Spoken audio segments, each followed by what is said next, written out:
I'm here today with Kayla Smith from the Niagara region. Without being too cliche, the real estate market is heating up. A bunch of deals. We got businesses, we got mixed use, we got commercial, we've got flips and triplexes. Hot off the press, this is a business. So there's potential for some seller financing here. The interesting thing about this is it also has a speakeasy in the back. It's liquor licensed for 13 and it's usually quite busy. It is a very popular spot. Some mixed use turnkey buildings. So this has 2 commercial units on the main floor, and then you have units upstairs. You have 2 beds and a 1 bed. All 3 are tenanted. This is especially interesting, I think, if you already have a presence on social media. It's your perfect place for like bachelorette parties, a bridal shower, just people that want to go take photos, a birthday party. Like it can be a bunch of different things.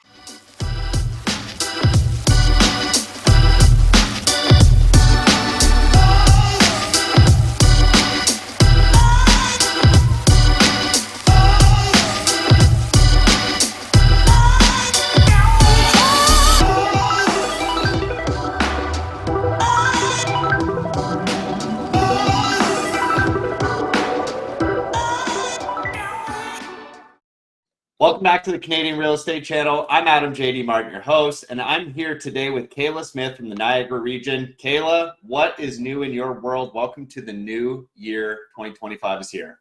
It's busy, which is great. How are things in your corner of the world, which is a whole different corner of the world? It's sunny and warm as always. All right. So not minus 35. No, not at all. Well, it's cold here, but without being too cliche, the real estate market is heating up. So first, this is, I always give you guys an idea of what I'll be doing.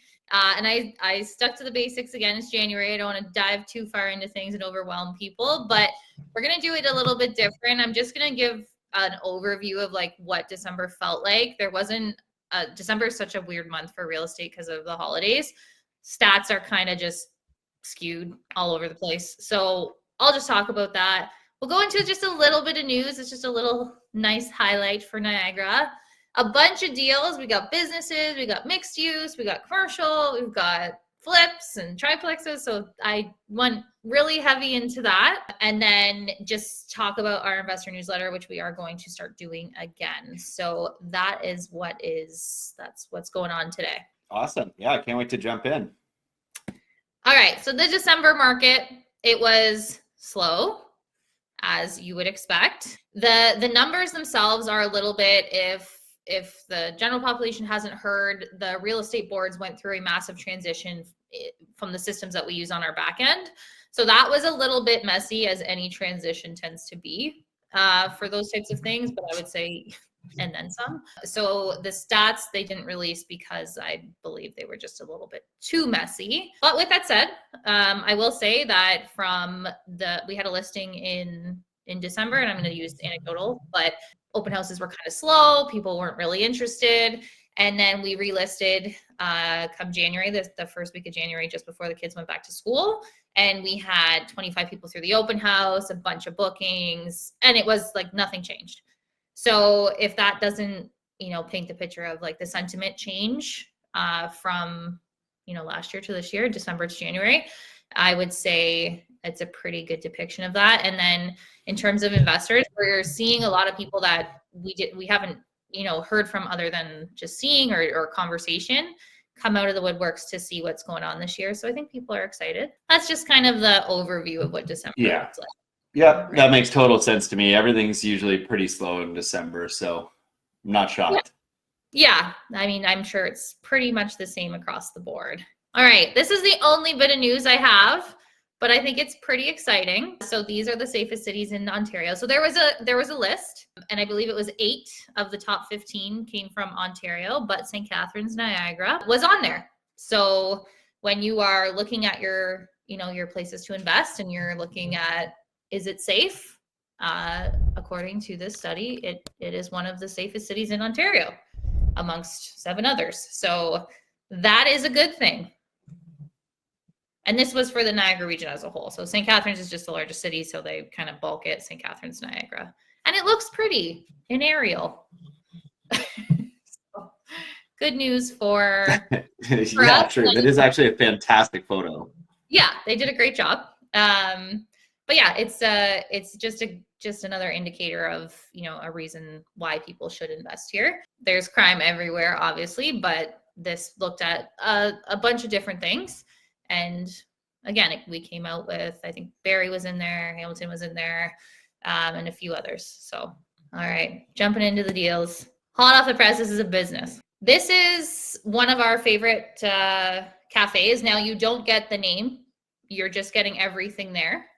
And then you're also getting access to a favorable lease. So there's potential for some seller financing here. I mean, the price point is not awful for $34,000. You're getting a whole slew of different things. Basically, you get to walk in and be ready to open up your cafe. The interesting thing about this is it also has a speakeasy in the back. It's liquor licensed for 13, and it's usually quite busy. It is a very popular spot.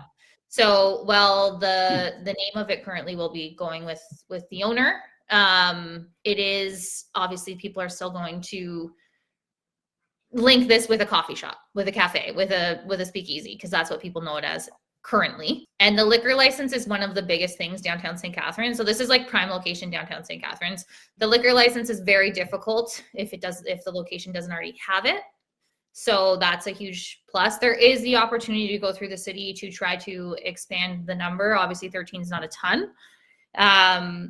Again, well-known location on James Street, opportunity for a shorter lease, which that's sometimes the tough part with opening a small business, is a lot of these owners of these commercial buildings want a 5-year, 5+5, whatever it looks like. So here's your opportunity to possibly, you know, take your shot and see how it goes. And then you get to be creative with your branding. You're not taking on someone else, which obviously that can have plus and minus, but if you're creative and you want to turn it into something that's your own, here's a chance to do that as well. Yeah, that's an interesting opportunity. Yeah, so I'm thinking for like if you're an owner operator, this would be an awesome, also if you know how to make coffee, because that's a crucial part of this, or you know someone that knows how, I think this could be super interesting. Or if you're a mixologist and you can hire someone to do the cafe side of things, yeah, it just is an interesting opportunity. And again, there's 100 million different people downtown that want coffee on any given, like our office goes out probably twice a day for coffee, and we have coffee in our office, and we're not far from here. So I've been here twice this week. So that's that one. This is especially interesting, I think, if you already have a presence on social media. This is a currently operating business. They're only open for 1 day a week for 5 hours currently. It's on Queen Street in Niagara Falls, which is like proper downtown, but still very close to Clifton Hill, which more people would be familiar with. It's 3,000, just over 3,000 square feet. You can see that it's very Instagrammable just from this one photo, but it's far more than that. And it's your perfect place for like bachelorette parties, a bridal shower, just people that want to go take photos, a birthday party. Like it can be a bunch of different things. And I think if someone has the social media presence already, this is doing quite well with very minimal advertising and very minimal social media presence. So I just feel like there is an opportunity here, especially let's say if you're someone who owns maybe Airbnbs in the Falls or something like that, to make a bunch of connections with other businesses. And again, it does have the favorable lease terms. It is liquor licensed, so that's a huge thing. And I just think that this hasn't hit its full potential yet. And again, who knows in terms of like price point, if how much room is there, that's a conversation for the real estate agents to have. But you can see the gross income sales there is 99,000. It's just at the bottom. So yeah, I feel like it's Goldie's Museum. It's right there if anyone wants to look up what it currently operates as. I think this has potential for someone if they've already built a personality and a following on social media, or someone that knows how. Yeah, it's really interesting to see a social media business that's brick and mortar come up for sale, because that's not something that we typically think of when we're doing the YouTube stuff, but it's actually a fantastic use case, because obviously you guys and people who've been following the channel for a long time know we used to have what we called the mansion, right? Where we were able to set up permanent sets and we were able to interview people there and use it for all sorts of different media production, like podcasts, YouTube shoots and various multimedia things. And I think it's really great to have a permanent space. And I could see all sorts of different opportunities for people to use this either for personal brand and personal channels, but to also contract it out. And that's something we've done before too, where Pete and I need to go to a different city and we're looking to do an interview, but we don't have a place to do it.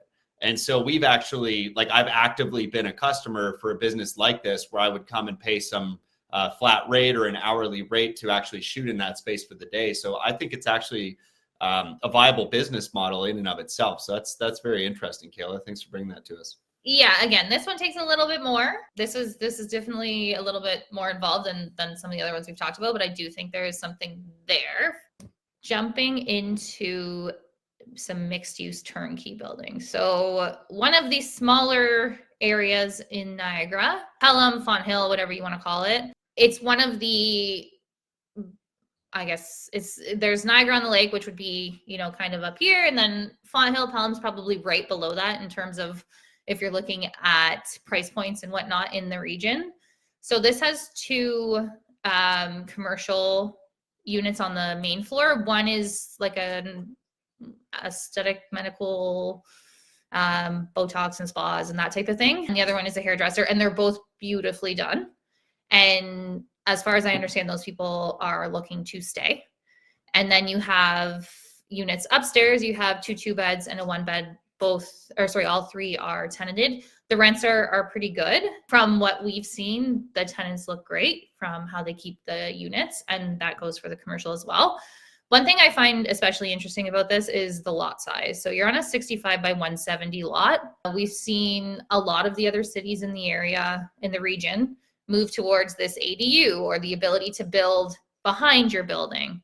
And with a 170 lot, with the width of it's great as well. I feel like there's some opportunity there. You can keep parking, plus you can possibly add something in the back down the road. So I like it for that reason as well. And it has so many upgrades. Like, the owners have done such a good job with this building. I feel like this is obviously more of like a set it and forget it for now, with like future plans if you wanted to build, but it's just very nice and the rents are good.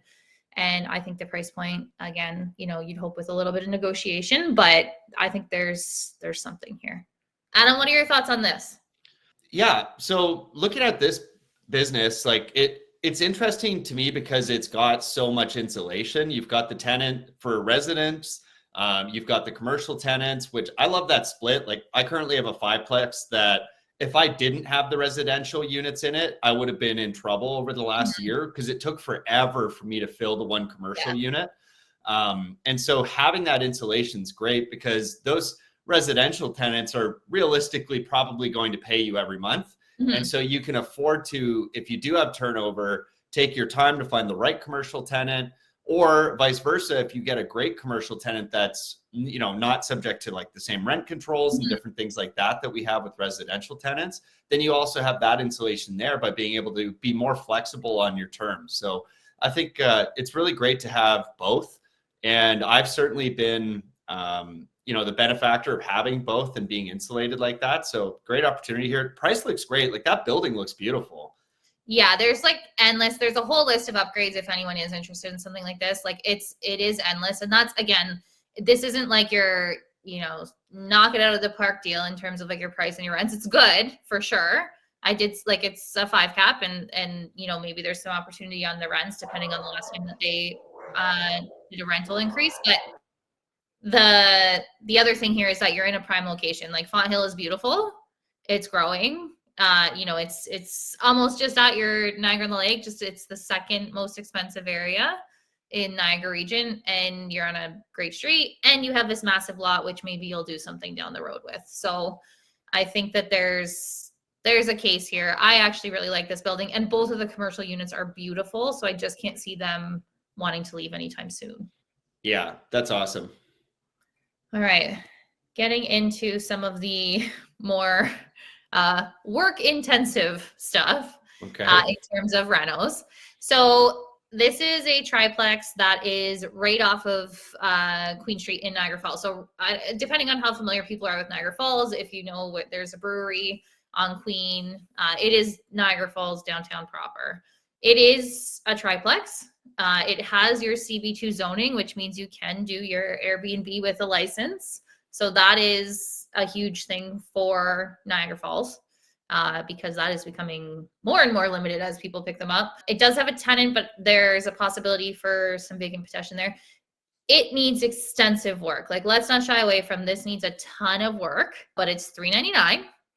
You're steps away from downtown proper. You're probably a, I don't know, 10 to 15 minute walk from the rest of everything that people get excited about Niagara Falls. If you put in, I mean, it's listed for $399. Let's say there's some negotiating room there. Even if you put in a ton of money, you're still, in that $200,000 a unit range. And you have a fully renovated triplex that allows you to do Airbnb. So there is parking restrictions for Airbnb. So that is something that is going to have to be dealt with in one way or another. But even as a turnkey long-term rental, this, from a numbers perspective, would still work. Yeah. So what is the highest and best use for this? Is it actually an Airbnb, or are you just as well off almost to have just long-term brand new units, 2-bed units, I would assume, hopefully, or 1 or 2 bedroom mix. And it's a size that you have your square footage there. I think that the 3-bed, 3-bath is probably a bit, there's probably large living spaces, so you can probably add an additional bedroom there just based off of this 2,000 to 2,500 square foot. Yeah. Above grade. So if it was me, I'm doing Airbnb all day. Okay. As long as I can figure out a way to make the parking situation work, because there is a requirement there. But this will be February's market update, but there's this whole thing that I've been having conversations with people like, what are you passionate about, or is it just money? Right. Is it just set it and forget it, or is it are you passionate about doing one thing? So I think it would be a conversation about that. Will you make more money on Airbnb? I think that you would. But would it be easier and less cost intensive to go long term in terms of like furnishing these units is not inexpensive, and it's the ones that get creative that set them apart from the rest of them. So I think it depends on who you are. Yeah, that's a fair assessment. And when you talk about major or extensive work, like are we talking about like a couple $100,000 here? Like we're literally just going to redo everything? I think I haven't been through it. Like you can see, it was just newly listed. I'm going to go through it on the weekend, but I would guess that yes, I would be guessing that it would be a couple hundred. I will have a update after this weekend if anyone's interested. I mean, when this comes out, just send me a message and I'll give you the full scoop. Awesome. Thanks, Kayla. Yep. Okay. Lower entry points, flip opportunities. This is on Battle in Thorold, which is, depending on how familiar people are with Thorold, the Highway 58 runs through it. This would be on one side, and the Thorold that would connect to St. Catharines is on the other. Not exactly the same as above the tracks and below the tracks, but it would be considered just a little less desirable in terms of area, but the price point certainly reflects that. So you're on a decent sized lot, like 60 by 95, a low entry point, $359. I think, again, we're assuming with all of these that there is some negotiating room because that's just the market right now. You can do a cosmetic rental, or you could get into moving some walls. That's what I would be doing. But again, a cosmetic rental would go a long way here. And the basement is high enough to finish. I wouldn't be putting a second unit in it, but I would be finishing it for extra living space. The house is actually a decent size. So I was through this 2 days ago. I like this quite a lot at the right price. It was a lady that lived there for her entire life. So you can picture that it's a dated home, but I think it's cute. And I think that there's potential to make the exterior look really nice as well. It does need new windows, so that's something to factor into your numbers, but the furnace is new. The footprint is there. The lot's great. Does need a fence. For the people that are looking to do flips without a ton, I mean, there is risk in everything you do in real estate, but at this price point, it's a lot less so than doing a flip of, there's a house right now that you can flip for $1 million and it'll sell for 1.5, but this is a lot easier and a lot less stressful. Yeah. What do you think? What do you think ARV is here if we do like kitchen, bathroom, flooring, landscaping, lighting, paint? Yeah, like I'm saying that I've told some clients 5 is what the number I would run it at. And that would be adding another bathroom as well, but I would put it in the basement where there's already plumbing. So Yeah. it's not, okay. It's still work for sure, but it's a lot less work. Yeah. But if you got up to 5 and let's say we put in 80K to do that whole reno with like, fully paying for all the labor elements, sounds good. Yeah, there's still something there. And it wouldn't take too long. It's not a huge house. So, and you'll be coming right into like when the weather gets a little bit better. I mean, today's very cold. So on the flip side, when you go to sell it, you're selling at a good time. So there's that one. And then there's this one. So this is a small house. Again, 315,000, but let's say 3 for low taxes, which a lot of first-time home buyers really like. It's a crawl space, so you don't have to worry about the basement. Again, I say that I haven't been through it unless there's structurally something there, but you have forced air gas. You could do a heat pump, get the grant for it with the size of this if the furnace is older, and do one that does heating and cooling. You have a 40 by 100 lot, which is great. There's parking, and it's not a large house. So your rental cost should not be high here.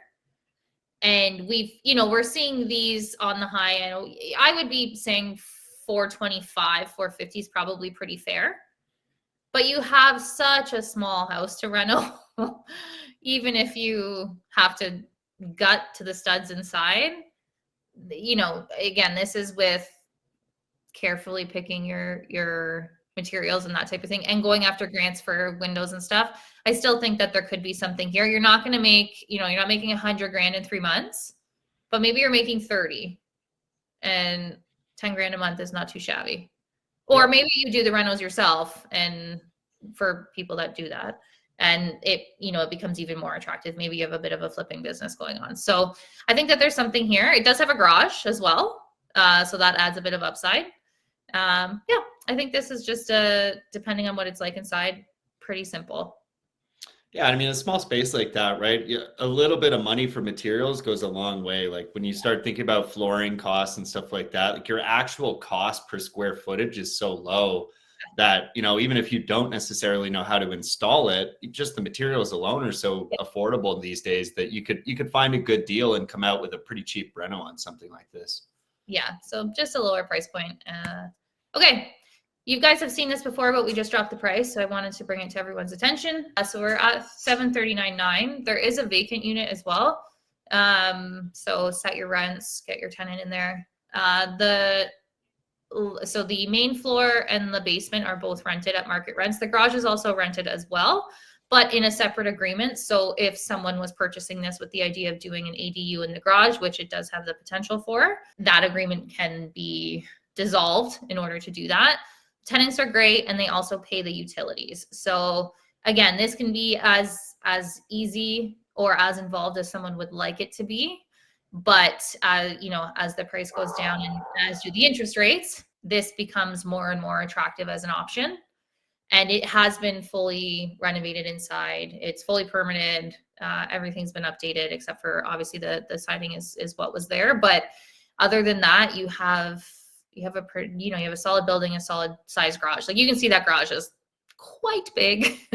So I think that there's potential here for, depending on what type of investor you are, whether you're just looking to set and forget it, or if you're looking to get into something. Yeah, that's awesome. That's a wicked garage. We talked about that before as a potential ADU, and I love that. Again, I'll remind everybody, we shot a whole series on actually executing on additional dwelling units, and the type of ADU that you could do with a garage that size is actually a really fantastic investment when we looked at the numbers, because we were looking at it costing something like 100 grand. And that sounds like a lot of money, but it's really not when you look at the income potential of the type of unit that comes out of it. Just with the average rents. I mean, the average rents can get you 12 to 1800 in a brand new unit that's, a fair size and has everything you want. And so just having that higher floor price on new units is just such a great and attractive deal when it comes to considering an ADU. So great opportunity. Yes. Yeah. And then speaking of ADU type property. So this is another one of our listings. It's $799. So it's fully tenanted. You can see there's tons of parking, which is great. But you can also just see there's like a coach house in the back that has a unit above it, and that tenant also has the garage below it. And then you have coin laundry, you have separate meters. It's been renovated. The tenants are wonderful, and the rents are at market rent. So like the numbers work here. Again, another set it and forget it. Again, too, like I know a lot of people come to the channel looking for value add opportunities. But again, like every time we talk about real estate getting more valuable over time, like the numbers just track, right? Like for a lot of people, it can make sense to just buy and hold a building, later add value, or just sit on it for enough time. And honestly, you can expect, we're average looking at 3 to 5% growth per year in price. So it doesn't take a genius to just do the math over 10 years. You've made a lot of money by just letting other people pay down your mortgage. So I do like that one.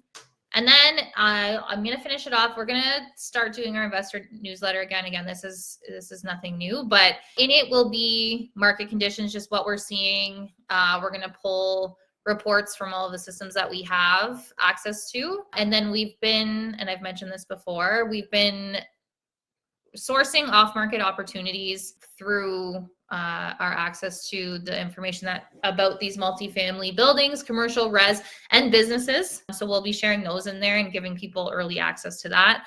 On-market and off-market walkthrough videos, just so people can actually see what these properties look like inside, what we see, what we point out. And then in addition to that, we've brought in a commercial mortgage agent to do deal analysis and underwriting of the deals that we see a lot of potential with. And that will go out through this investor newsletter. So a ton of value there. And then we'll include all of the information. We're going to start to do some investor socials at the office. If I still worked for the government, I would call them a lunch and learn, but more like a social and learn, because there will be an information component to it as well. So if anyone is interested in access to those things, all of our information is below. You can message us on social, that type of thing. But we did want to let everyone know that we have started to put those together again. And we're working on the first one right now to send out to people. That's great to hear. I mean, there's nothing like getting connected and getting more opportunities for off-market deals. Obviously, we built a huge business on doing that. I think there's a lot more room to negotiate, whether it's price or terms.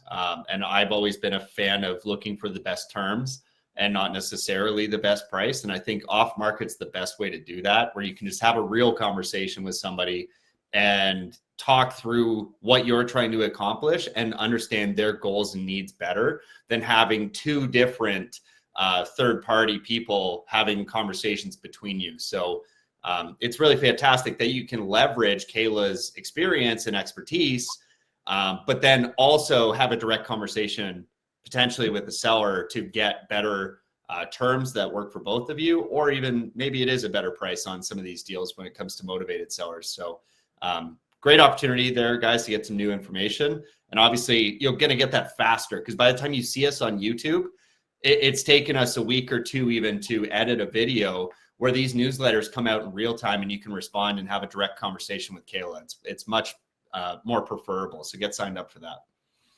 Definitely do. That's it.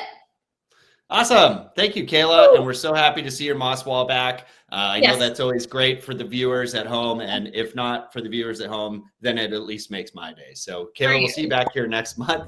And like I said, guys, make sure you get subscribed to Kayla's newsletter, because I think that's a fantastic opportunity for you to get more deals. And who doesn't love more deals? Who doesn't? All Awesome. right. Thanks, Talk guys. to you soon.